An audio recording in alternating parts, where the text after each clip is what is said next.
बात है आज से तकरीबन 20 साल पहले की, जब गांव घरों में लोग अक्सर बाहर या छत पर ही सोते थे। उस समय इतनी आधुनिकता नहीं थी। 6 साल का शुभम अपने दादाजी के साथ घर के बरामदे पर सो रहा था। तभी उसे कुछ आवाज सुनाई दी।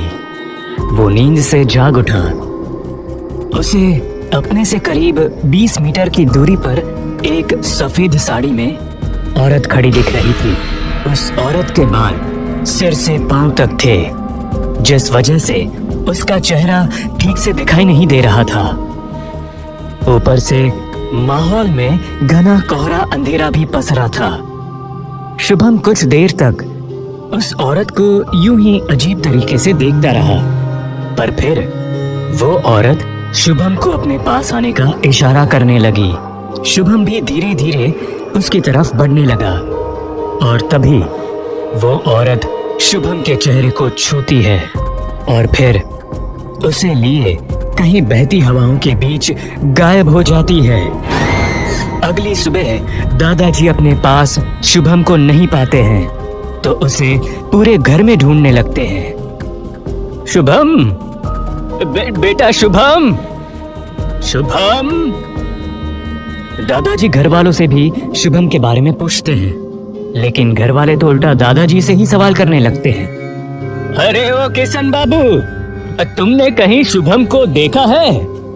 अरे कमाल करते हैं बाबूजी आप ही के साथ तो वो हर रात सोता है और आप हमसे ही सवाल कर रहे हैं। पता नहीं शुभम कहाँ चला गया, अब कहाँ ढूंढूं उसे। दादाजी कुछ समय तक शुभम के बारे में सोचते हैं, लेकिन तभी वो एकदम से भागते हुए बरामदे पर आते हैं, जहां उन्हें शुभम का चप्पल यूं ही पड़ा मिलता है। उसे देखते ही दादाजी चिल्लाने लगते हैं, हे राम, हमारे बच्चे को वो चुड़ैल ले गई। मैंने पहले ही मना किया था, छोटे बच्चों को बरामदे पर मत सोने के लिए भेजो, पर इस बूढ़े आदमी की बात कौन सुनता है। तभी वहाँ किसान भागते हुए आता है। अरे क्या हुआ बाबूजी, क्यों इतना हल्ला मचा रहे हो? शुभम गायब नहीं हुआ, बल्कि वो बांझ चुड़ैल हमारे शुभम को अपने साथ ले गई है। अरे क्या बाबूजी, बुढ़ापे में सटिया गए हो क्या? कुछ भी अनाप शनाप बके जा रहे हो। अरे तुम लोग बेवकूफ हो और रहोगे। तुम लोगों को क्यों नहीं समझ आता कि वो बांझ चुड़ैल वापस इस गांव में लौट आई है, अपना 27 साल पुराना बदला पूरा करने। घर के सभी लोग बहुत परेशान थे और भागते हुए बाहर की तरफ आते हैं। वो सब मिलकर शुभम को पूरे गांव में ढूंढते हैं, पर उन्हें वो कहीं भी नहीं मिलता। अरे कोई मेरी बात क्यों नहीं सुन रहा? तुम लोगों को क्यों नहीं समझ आता कि शुभम गांव में नहीं खोया है, बल्कि उसे उस कलमुही ने अपने सुरंग में छिपा रखा होगा। तुम सबको वहां जाना चाहिए। अरे सुनिए आप लोग, मुझे लगता है बाबूजी ठीक कह रहे हैं। ऐसा हो सकता है कि हमारा शुभम सच में किसी चुड़ैल डायन के पास हो। अरे क्या सरिता, तुम भी बाबूजी की बातों में आ गई। हम लोग अपना वक्त बस जाया करेंगे। जी कोशिश करने में क्या जाता है। मैं आपसे विनती करती हूँ, अपने बच्चे के खातिर एक बार हमें दादाजी की बताई हुई जगह पर चलकर देखना चाहिए। फिर सभी लोग दादाजी की बताई हुई जगह के लिए निकलते हैं। उन्हें पहुंचते पहुंचते शाम हो चुकी थी और आखिरकार वो लोग एक सुरंग के पास जाकर रुकते हैं। गांव के कुछ और जानकार भी उनके साथ थे।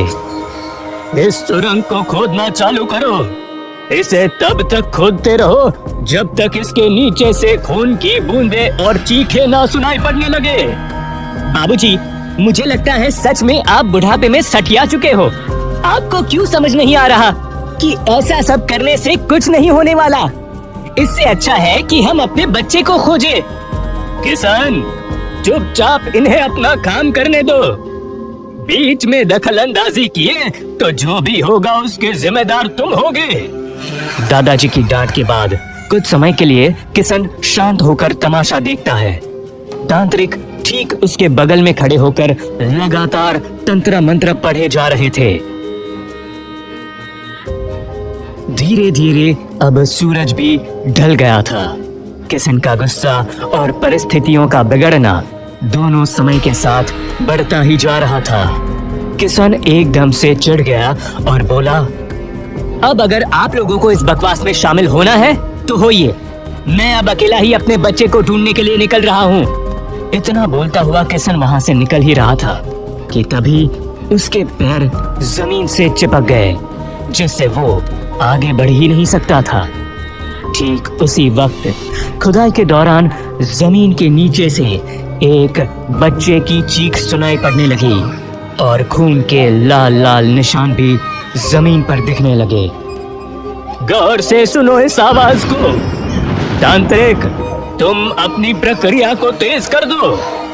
जो शख्स खुदाई कर रहा था वो कान लगाकर उस आवाज को सुनने लगा, लेकिन तभी उसे किसी हाथ ने एक झटके में जमीन के अंदर खींच लिया, जिससे एक झटके में वो पाताल के भीतर समा गया।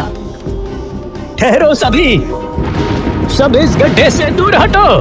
तांत्रिक कुछ गंगा जल की बूंदे उस खुदाई स्थान पर छिड़कता है, जिससे उस जगह का शुद्धिकरण हो सके। तांत्रिक धीरे धीरे उस गड्ढे के करीब जाते हैं। उनके हाथ में कुछ बीजें होती है। वो जैसे ही उन बीजों को उस जमीन पर छिड़कते हैं, तभी जमीन के नीचे से एक बच्चे की लाश ऊपर आ जाती है और चेहरे पर से मिट्टी हटाने के बाद उन्हें दिखता है कि ये तो उन्हीं का शुभम है। हे भगवान, ये क्या हो गया मेरे बच्चे को? सभी रोने लगते हैं, शुभम की मौत का मातम मनाने लगते हैं। तभी तांत्रिक उन सबको शांत करते हुए कहते हैं, देखिए, आप लोग शांत हो जाइए। मैं अपनी घोर साधना में लीन होने जा रहा हूँ। आप सब कुछ समय के लिए शोर ना मचाएं। इसके बाद तांत्रिक अपने तंत्र विद्या का उपयोग शुरू करते हैं। कुछ देर के भीतर एक औरत सामने प्रकट होती है। तो तू थी वो जिसने ये खेल रचा है। अब बता, शुभम कहाँ है? तूने उसका क्या किया है? मैंने तो उसे कब का मार दिया और उसकी आत्मा को परलोक भेज दिया। बहुत मजा आता था ना गाँव वालों, मेरे बांझ होने का मजाक बनाने में। अब भुगतने के लिए तैयार हो जाओ, तैयार हो जाओ। लेकिन तूने हमारे बच्चे को क्यों छीना? उस मासूम ने तेरा क्या बिगाड़ा था? बिगाड़ा उसने नहीं, बल्कि तूने था बूढ़े। याद है 27 साल पहले जब तूने पूरे गांव में मुझे अशुद्ध और एक चरित्रहीन औरत घोषित कर दिया था और मेरे बांझपन का मजाक बनाया था। आखिर मैं विवश होकर मुझे आत्महत्या करनी पड़ी, लेकिन मैं फिर गांव लौट आई एक भयानक चुड़ैल बनकर। लेकिन उस बार भी तूने मुझे अपने मकसद में सफल होने नहीं दिया। अंजाम तेरे सामने है। अरे अगर बदला ही लेना था तो मुझसे ले लेती।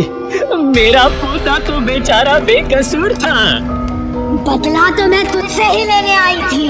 मेरे मरने के अगले दिन सबसे पहले मैं तेरे ही लड़के को उठाने आई थी कि खुशकिस्मती से वो बच गया। लेकिन आज मेरा मकसद कामयाब हो गया। इतना कहते हुए वो चुड़ैल हवाओं में ना जाने कहां गायब हो गई। किशन समेत पूरा परिवार फूट फूट कर शुभम की लाश पर रोने लगा। इसी के साथ कहानी का यही अंत होता है।